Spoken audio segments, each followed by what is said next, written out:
In the blink of an eye, I missed a whole season of sewing. So I'm picking up where I left off and making the most nondescript pleated midi skirt ever. Let's begin. For this project, I'm working with this flecked gray wool that I've had in my stash for quite a long while. On the fold, I'm marking out 2 skirt panels, 4 waistband panels, and 4 pockets. I planned this project back in September, just as autumn was pulling up and back-to-school messaging was bombarding my every scroll. Around that time, I got a text from a friend saying that we should plan a reunion in Edinburgh for the summer, which is where we all met studying, which also happens to be over 12 years ago. After getting over the initial shock of the double digits, I was able to get nostalgic for the good old and very cold days. Cramming essays in Gothic law libraries, twisting ankles on the Royal Mile, battling spontaneous horizontal rain in a thick wool coat. This skirt is my 12-year late postcard, a capsule for memories dimmed down to 50% opacity. Gasp in horror, you might, at this next step, but on the wrong side of both skirt panels, I'm applying interfacing to the top of each pleat trio, spanning the full width of all 3 folds and extending about 16 centimeters down from the waist. While I'm here, I'm also interfacing the pocket openings and all along the hem.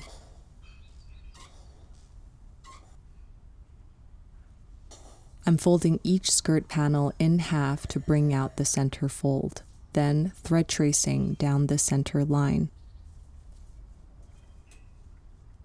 Doing this for the hem allowance as well. I'm marking out pleat lines using an extra long ruler, lining up respective notches at the waist and hem, doing this so I can really fold with precision later. I've spent more than a decade working in magazine editorial design, and there's this unspoken rule that you always lay out subjects so that they're facing the center spine.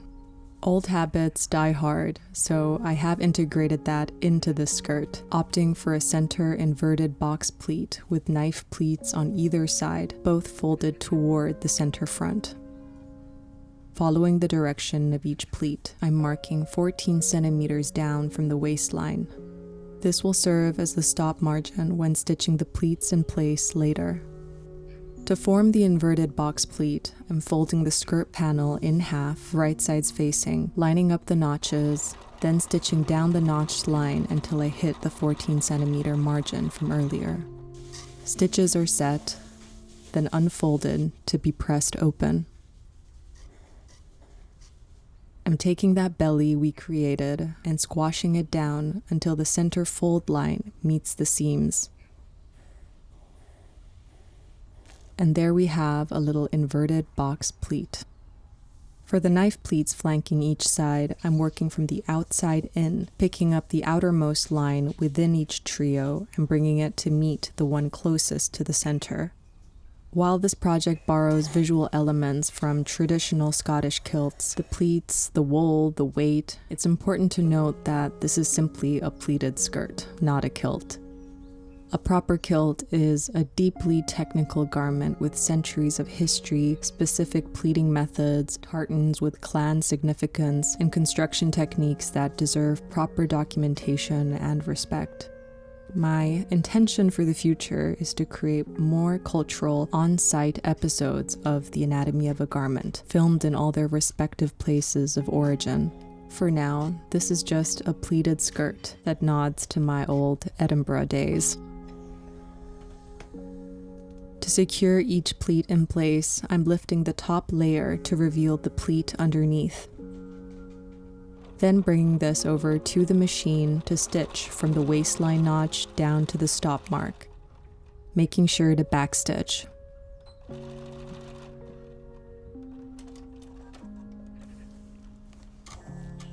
I chose to forgo the use of a pressing cloth for the filming of this, just so that nothing's obstructed. If you're working with wool as well, I do recommend you actually use one. I'm aware that the fact that I'm not is blasphemous, and I'm the first black kettle to call myself a black pot.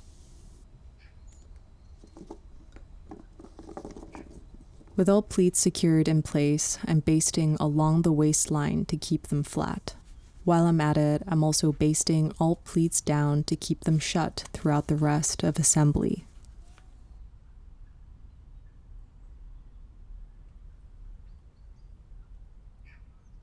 Now for some stealthy pockets. With the front skirt panel right side up, I'm aligning the pocket facing to the pocket opening. I'm marking out a bounding box spanning the width of both notches and about 1.1 centimeters away from the edge. I'll be stitching along this little rectangle. Beyond Gothic scholastic references, I did make snow angels in the Mucha Prada section of my research archives, particularly Miu Miu's Fall-Winter '98 collection. For color, I was obsessing over Achille Funi's paintings. I love the idea of not forcing visual joy, instead allowing for a very understated richness to emerge from the shadows.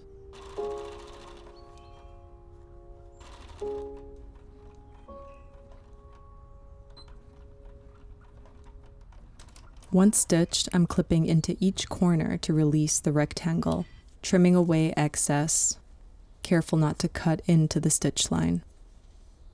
Then I can fold the lining back toward the wrong side of the skirt and help bring back that rectangular shape. I'm top stitching down the long edge, and there we have some unobtrusive pocket facings. I'm placing the pocket bags cut from self fabric atop the facing and pinning all around. These can then be stitched down, given a generous trim, then wrapped up with bias tape for a clean finish.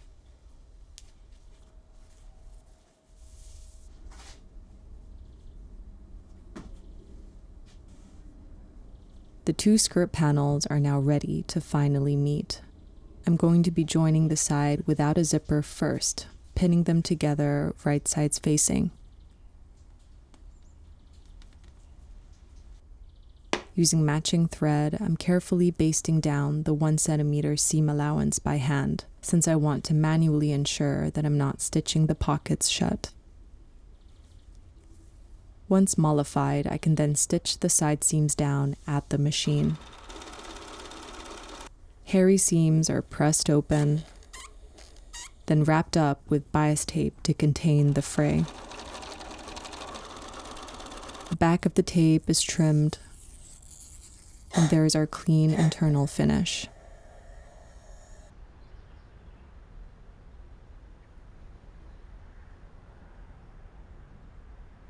Making the most of the two-dimensional state of my skirt, I did cut out a piece of half lining, since I know I'll be wearing tights with the skirt and I want to deter the wool from metamorphosing into bloomers with every other step. To finish the bottom edge of the lining, I'm opting for a clean, rolled hem. Diving down to pick up a bite, surging up to inhale some air. Down for a nibble, up for some air. Whenever you feel like it, a gentle tug pulls everything into formation. I'm laying the lining atop the skirt panel, wrong sides facing, matching up the sides as well as along the waistline.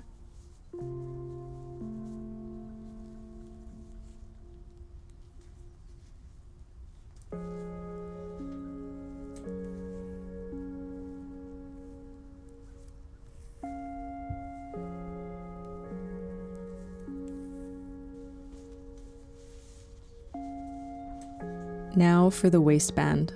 The outer layer is fully interfaced while the inner layer is only partially interfaced at the ends. I'm first joining each of them to their respective counterpart, right sides facing along the short edge, then pressing them open. The two parties can then be brought together, right sides facing, and pinned in place with a 5 centimeter margin stop on either end. Stitch, set, and press open. Along the outer waistband edge, I'm remarking the seam allowance and tracing this using matching thread to help me work more precisely in the next step. I'm introducing this outer waistband right sides facing to the skirt panel, pinning along the waistline. I'm basting these in place first using matching thread, which frees me of the tedious task of removing contrasting thread from the crevices of seams after I've stitched over them. Now for the zipper. I'm pre-pressing the zipper teeth open, then aligning the left side of the zipper right side facing atop the left skirt opening. The zipper stop should sit just below the waistband gap we left earlier. To avoid accidentally stitching the inseam pocket shut, I'm opting to fully hand-baste and hand-sew this side of the zipper using matching thread.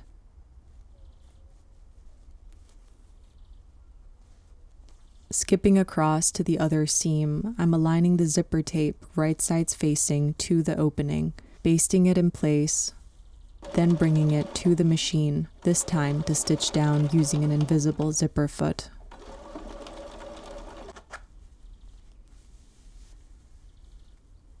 To close up the rest of the seam, I'm pinning down below the zipper stop, keeping the lining out of the way for now since its involvement will only cause unnecessary bulk.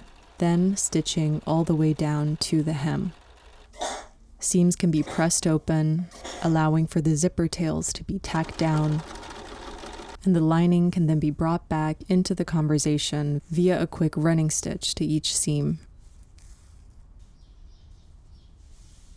These seams can then be finished using Hong Kong seams.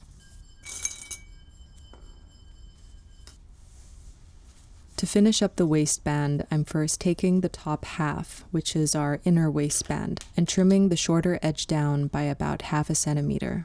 This allows the zipper to sit slightly recessed when worn. The inner waistband can then be folded over, right sides facing, until the short edges meet and the bottom edges are stacked atop each other. With the zipper maneuvered out of the way, I'm stitching this in place.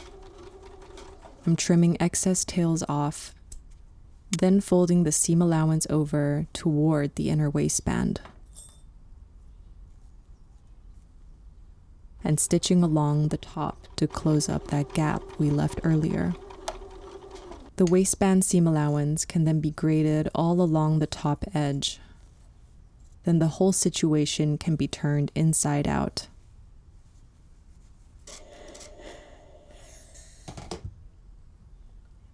Due to my resting cognitive state as a paranoid potato, I'm opting to hand fell the inner waistband in place, just to make sure no mishaps occur in this zone of interest.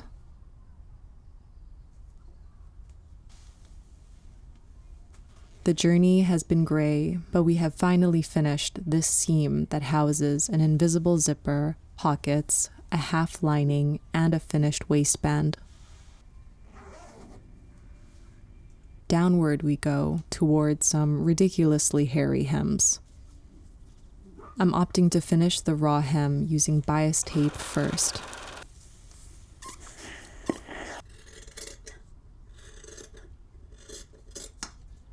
Once all wrapped up, I'm folding the bottom edge in along the hem allowance, giving it a good press and a quick baste before stitching it all down by hand. By the time you're watching this, my new site, victoriajen.online, will be ready, which will be the home to all my sewing patterns moving forward. It's just me, so I'm definitely not a glossy indie pattern brand launch. I just hope that these videos make you want to make your own garments, for you to embed your own memories, your own stories and experiences into the things that you make and ultimately wear.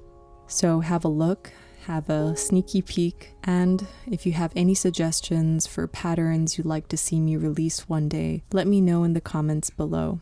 I'm all ears and wiggly eyebrows.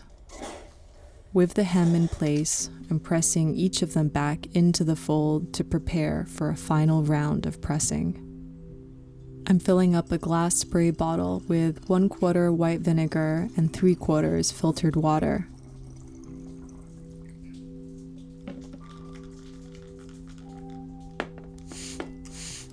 With my skirt laying fully flat, I'm spraying a generous amount, then holding my iron down for about 10 seconds in each section.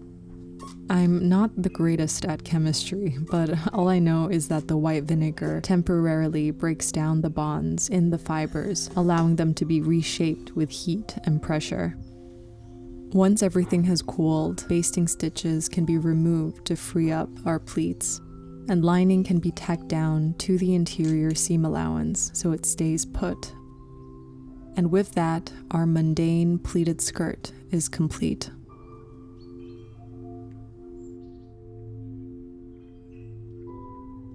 Every seam is finished, every pleat squeaky sharp, and all details attended to with the love and care that should have probably been spread out across more projects this season, but alas, couldn't have been.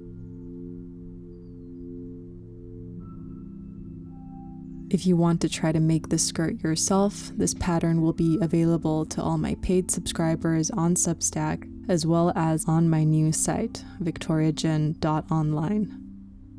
I'll see you in my next one. Bye!